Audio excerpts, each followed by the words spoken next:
The pilot is throwing the plane around. Otherwise, we're all going to die.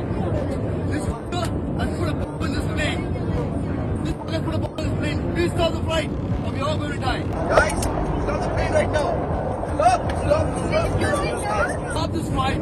Come back, or we're all going to die. This guy has put a bomb in this flight. Try to react. Come. Dude, stop. Come back. This guy has put a flight in this plane. This guy has put a bomb. Arrest him right now. Flight நிறுத்துங்க, நான் உள்ள bomb வச்சிருக்கேன்.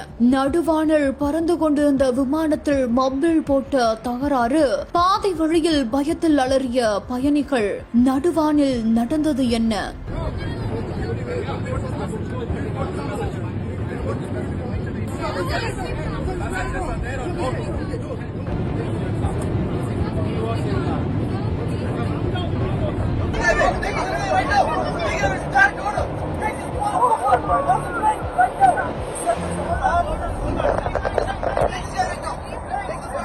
Guys, stop the plane right now.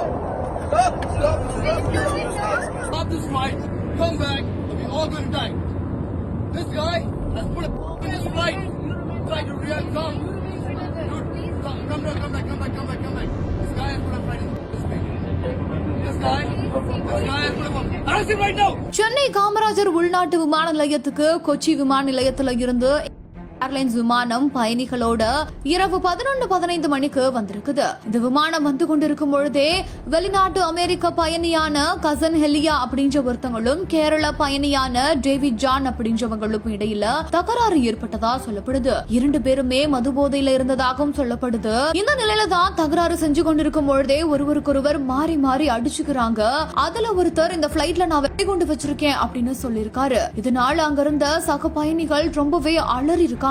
அது மட்டும் இல்லாம விமான பணிப்பெண்களும் அதிர்ச்சி அடைந்து கொஞ்ச நேரம் உட்காருங்க சார் அப்படின்னு அவங்கள சமாதானப்படுத்த முயற்சி பண்ணிருக்காங்க. உடனடியா விமானிக்கு தகவல் தெரிவிக்கப்பட்டு அங்க பக்கத்துல இருந்த ஒரு தரைத்தளத்துல விமானத்தை சேஃபா இறக்கி விட்டுட்டு அதுக்கப்புறமா அவங்க 2 பேர்கிட்ட பேச்சுவார்த்தை நடத்தியதா சொல்லப்படுது. நடுவான்ல பறந்து கொண்டிருந்த பிளைட்ல இப்படி மப்பிள்ல 2 இளைஞர்கள் தகராறு செஞ்சுக்கிட்ட வீடியோ காட்சிகளும் வெளியாகி இப்ப இணையத்துல பரபரப்பை ஏற்படுத்தி இருக்குது. இது ஒரு தரப்புல இருந்து வந்த தகவல் மட்டும்தான். இன்னும் சரியா அங்க என்ன நடந்தது அப்படின்ற தகவல் யாருக்குமே தெரியல. அது தெரிஞ்சா மட்டும்தான் அங்க என்ன நடந்தது அப்படின்ற முழு விவரம் நமக்கு தெரிய வரும்.